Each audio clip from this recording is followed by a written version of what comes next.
DOJ, you will agree with me, we call it the doctrine of flagrante delicto. Yes, Your Honor. Yes. If a person is caught while committing a crime, he can be arrested even by a private citizen without need of a warrant. Ang dami pong vloggers without any concern at all about the possible consequences, about accountability, about liability. They just keep on posting fake news, proliferating fake news. And this is a clear illustration of caught in flagrante delicto which warrantless arrest. Case is a personal crime. Kailangan po may private complainant po na magrereklamo and it will be the basis for the arrest. Sir, I wish to go back to the concept of flagrante delicto. Doon po ba sa flagrante delicto, naghihintay ho ba ang pulis ng complainant? I don't think so. Congresswoman Cong.Luistro, you are now recognized. Thank you, Mr. Chair. Yun pong sagot ng CICC to be specific is quite alarming because it might encourage people to keep on sharing because it has no accountability. So I hope later we can cite the legal basis which support the statement that sharing a fake news or a malinformation does not carry with it a liability with respect to the sharer. That is very alarming, sir. To continue, Mr. Chair, I think everybody agrees that we all recognize the freedom of speech, the freedom of the press, the freedom of expression as one of the primordial constitutional guarantees. However, kagaya po ng sinabi ng ating esteemed colleagues, ang lahat ng batas, ang lahat ng karapatan ay hindi absolute. It has to be subjected to restriction. And as I was listening to our hearing today, since this morning, I can already conceive the magnitude of the danger, the problem that we are facing right now. As a matter of fact, Mr. Chair, talking about internet, talking about cyberspace, unlike ordinary crimes, Tito, it is difficult to define territoriality because cyberspace, internet is boundless. And that is the challenge, the biggest challenge that we are facing right now. As a matter of fact, I wish to share one perfect illustration. Nakakatawa po kasi dumaan din sa news feed ko in one of the social platforms. Through AI, biglang nag-kiss ang former president at ang former senator, Laila de Lima. And I hope some of you were able to view that also. Pag uwi ko po ng Batangas, ang sabi nung magtataho, who's living in a very remote area, bati na pala si Duterte at si de Lima. So, that's how they influence people in the grassroots. And the question is, how do we correct the effect of wrong information? What if this wrong or fake information pertains to matters of national security? Ayaw nating mag-engage ng war, but because of fake news, somebody triggered and initiated some of us to engage in an activity which we have been and avoiding. Mr. Chair, amid all the challenges that everybody is presenting in today's hearing, I think everybody will agree that time is of the essence. Papanahon na po for all of us to address the proliferation of fake news. It affects not only our personal interest, it could also affect national interest and even world's interest. With that, Mr. Chair,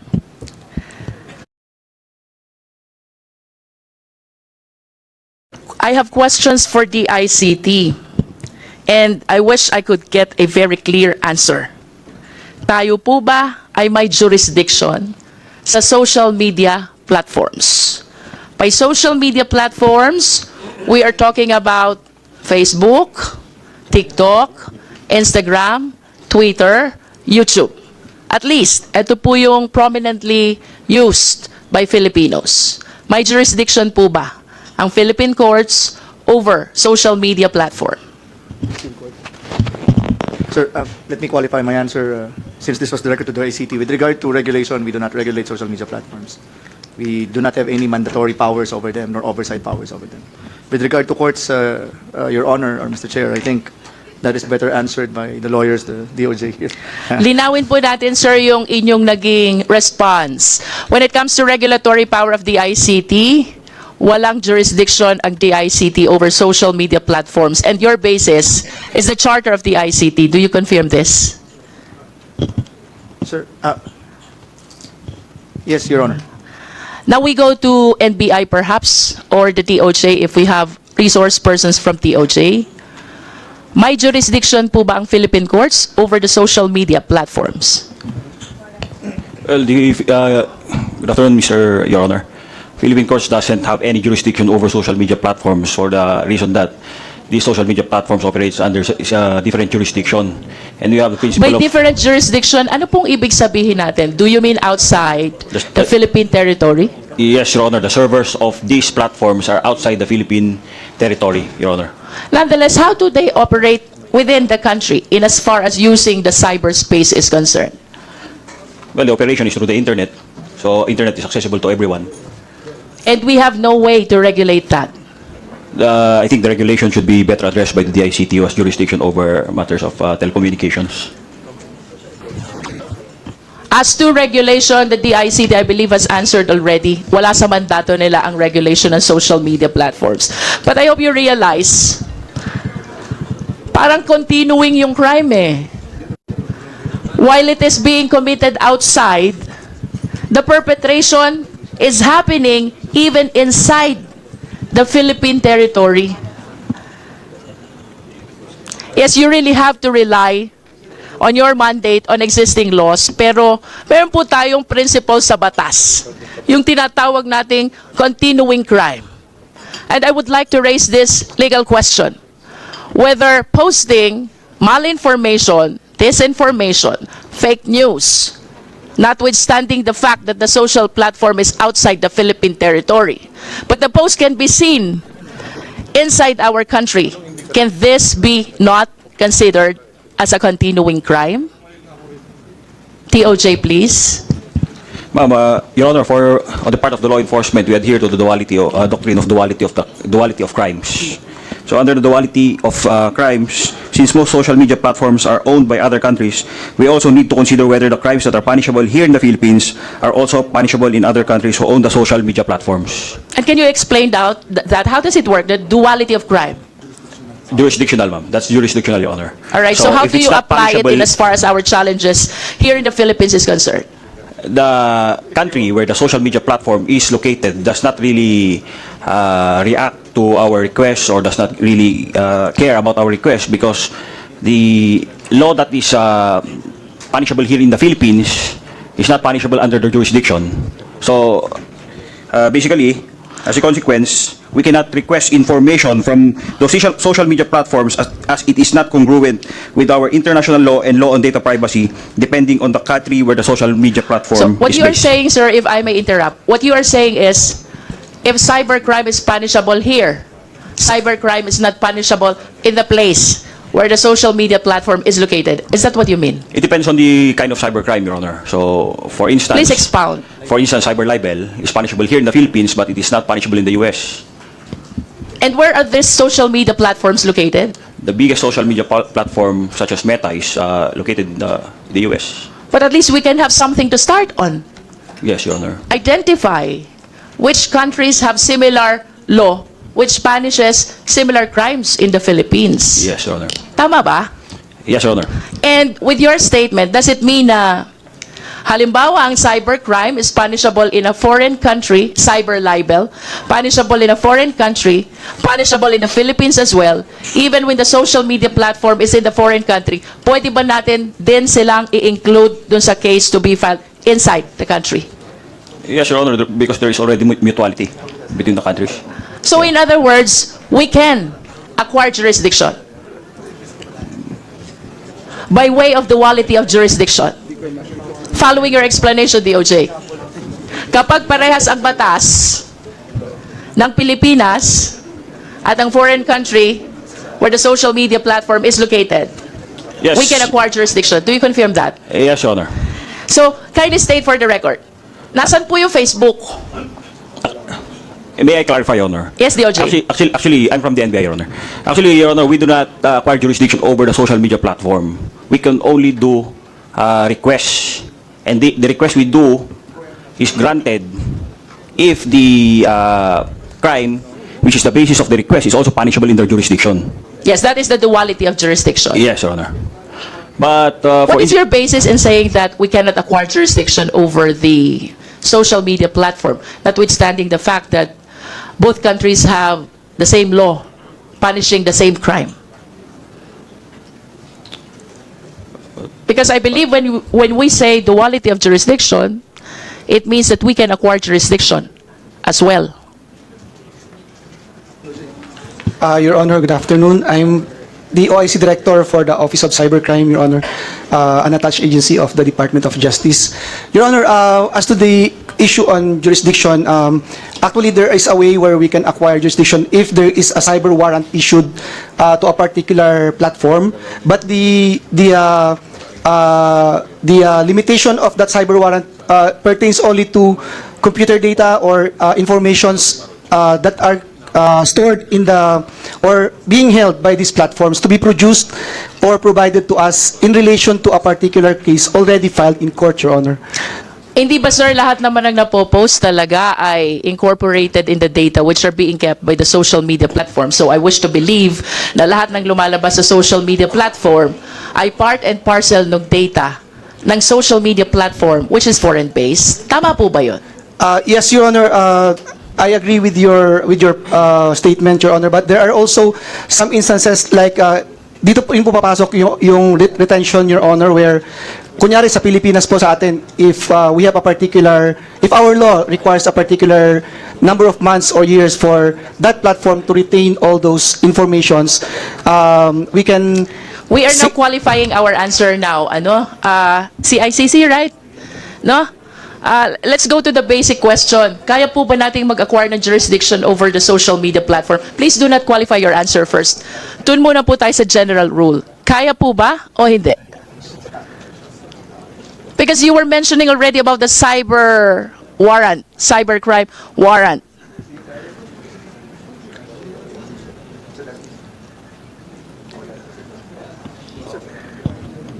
Your Honor, that's a very difficult question.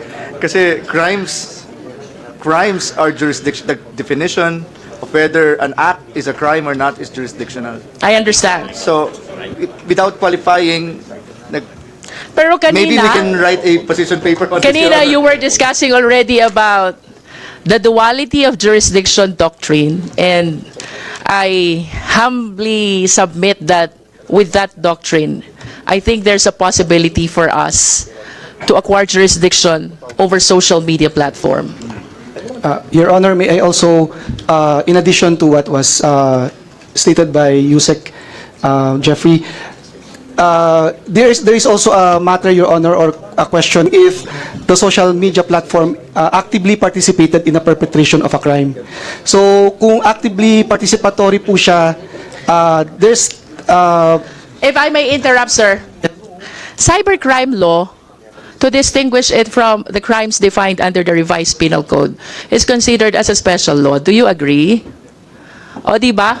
That's where the distinction lies between mala inse and mala prohibita.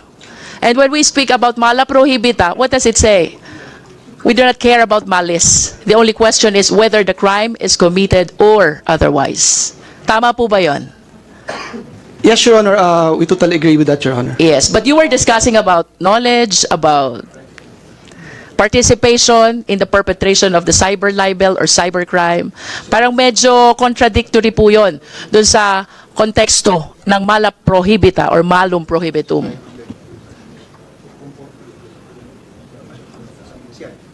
I understand that the question is difficult, but at least we were able to discuss initially the duality of jurisdiction doctrine, which I hope you will be able to render a legal position paper. And in relation to that duality jurisdiction doctrine, I remember that my question started with the concept of continuing crime. Can you please shed light? Hindi po ba ito pwede i-consider na continuing crime? As long malicious post is still active, Yes. Your Honor. So you agree? Yes, Your Honor, we agree. So it's if still a this can be continuing crime. considered as a continuing crime, the one who posts here is liable, and the server who makes possible the posting while it is based in foreign country can also be held liable. The question is difficult again. And of course, I appreciate that the Honorable Roman already requested to invite a constitutionalist to help us understand how we go about this. I wish to submit that this cybercrime law was drafted, passed, and approved with the knowledge in mind that cyberspace is boundless, internet is boundless, and perpetrators are not confined only in the Philippine territory, but even outside. So, I wish to believe that the drafters of this law considered the possibility of indicting as well the perpetrators who are based in the foreign country. That is a manifestation, Mr. Chair. And to proceed, Mr. Chair, I wish to state for the record before I proceed that this representation is requesting the DOJ to render a legal position with respect to the two issues raised already, the duality of jurisdiction doctrine and the concept of continuing crime. For my last question, sa atin pong pag-aaral ng batas, mayroon po tayong tinatawag na warrantless arrest.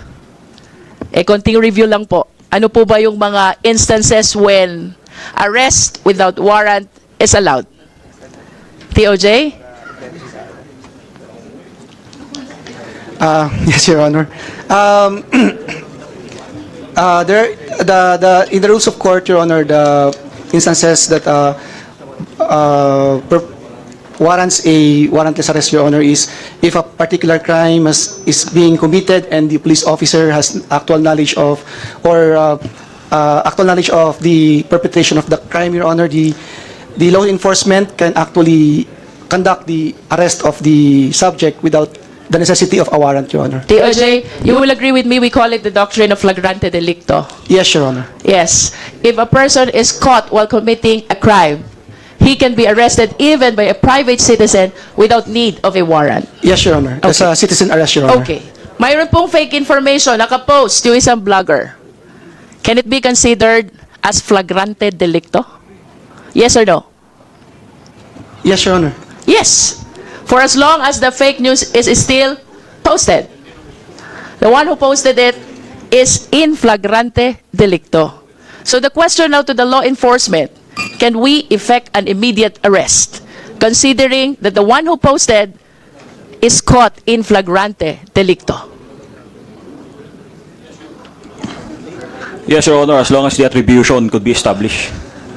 Mr. Chair, ang dami po ng vloggers na can be considered caught in flagrante. I find it strange. Walang inaaresto ang ating law enforcement agency. I do not subscribe to the opinion that our laws are insufficient. I wish to submit that the drafters of these laws considered already indicting even people outside the Philippine territory, considering that we're talking about cyberspace, considering that we're talking about internet, which horizon and territory is boundless. And going back to that doctrine of flagrante delicto, the biggest question is, ang dami pong vloggers without any concern at all about the possible consequences, about accountability, about liability, they just keep on posting fake news, proliferating fake news. And this is a clear illustration of caught in flagrante delicto which warrantless arrest. Bakit po walang ginagawa ang ating law enforcement agency? Okay, who will reply? NBI. Yes, Mr. Chair. So for that question, Mr. Chair, as already discussed a while ago, ang meron lang po tayo ngayon is cyber libel na batas and Article 154 of the Revised Penal Code. If I may read, Mr. Chair. So, doon po sa Article 154, meron po tayong unlawful use of means of publication and unlawful utterances. Number 1 po doon, any person who by means of printing, lithography, or any other means of publication shall publish or cause to be published as news any false news which may endanger the public or cause damage to the interest of the credit of the state. Yun lang po ang dalawang batas na pwede natin gamitin if we conduct or a law enforcement operation or file. The problem is, this case is a personal crime. Kailangan po may private complainant po na magrereklamo, and it will be the basis for the arrest. Sir, I wish to go back to the concept of flagrante delicto. Doon po ba sa flagrante delicto, naghihintay ho ba ang police ng complainant? I don't think so. For as long as the person is committing a crime, even private citizen can arrest without need of a warrant. Mr. Chair, I believe that the questions is quite legally debatable already. So I would appreciate listening on the next hearing to our invited constitutionalist. I conclude, Mr. Chair.